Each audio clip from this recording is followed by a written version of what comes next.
Sa halos 100 taon, ang San Miguel Beer, gano'n yung boses ni Juni Gamboa. Sabi ko, yun pala yung peg ni Imaw. So ako naman, naghanap ako ng history book ng mga anak ko. Si Lapu-Lapu ay nakapaglaban kay Magellan, gano'n. So ni-record ko lahat yun. Parang Nung, katunog nga. oo, so Oo. binigay ko ngayon dun sa executive producer before.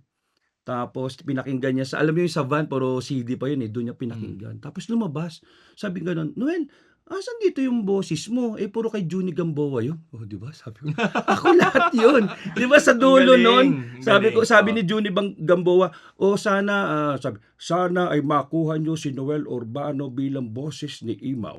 So sabi ko, isipin niyo Juni Gamboa, i-endorse ba ako nun? So ikaw yun. Bumalik, pinakinggan uli. Tapos yun, sabing gano'n, "O di ikaw na." And the rest was history. Ang maganda pa niyan, walang ibang nag-submit ng boses ni Imaw.